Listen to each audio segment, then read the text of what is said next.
I want to begin with the words of the President of the United States tonight at a second swearing-in ceremony for Supreme Court Justice Brett Kavanaugh. Now, it was, in many ways, a victory lap for the president.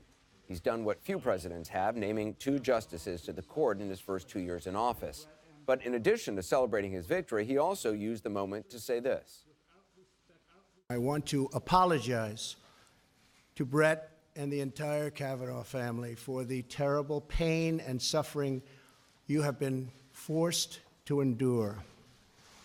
Those who step forward to serve our country deserve a fair and dignified evaluation, not a campaign of political and personal destruction based on lies and deception. What happened to the Kavanaugh family violates every notion of fairness, decency, and due process. Our country, a man or a woman, must always be presumed innocent unless and until proven guilty.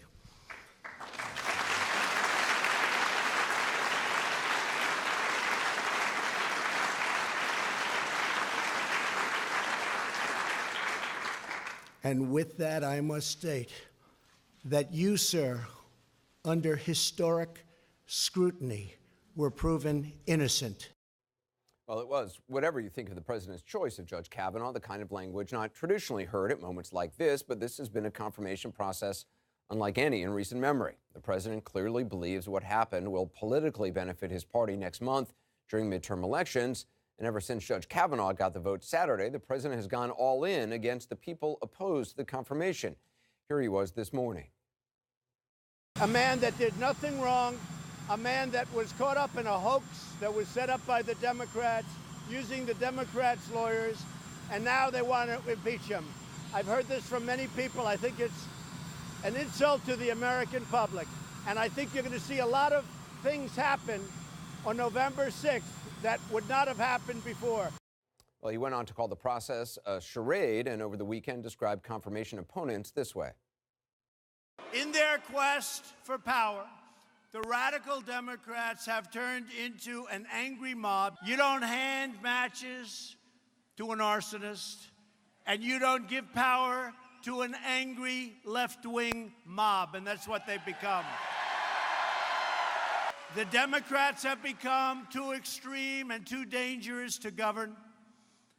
Republicans believe in the rule of law, not the rule of the mob. The Senate Majority Leader, Mitch McConnell, has also been making the mob comparison, only he's not singling out Democratic lawmakers. Instead, he's referring to the protesters themselves.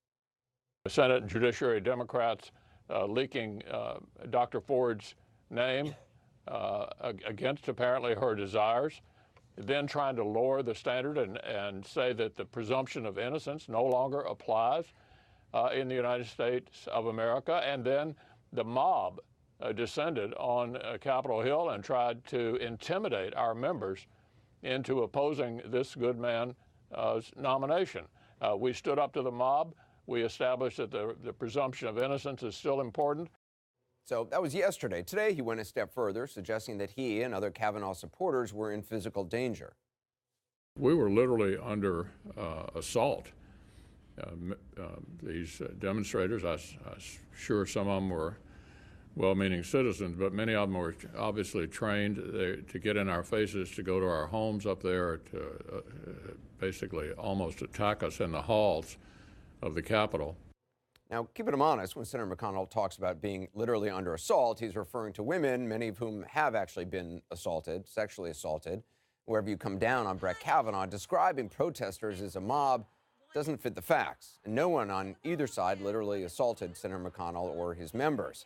Republican Senator Jeff Flake acknowledged the rights of protesters after being confronted by 2 women in a Senate elevator. They were assault survivors. They were also left-leaning activists, certainly not supporters of Senator Flake, but he did not question their motives.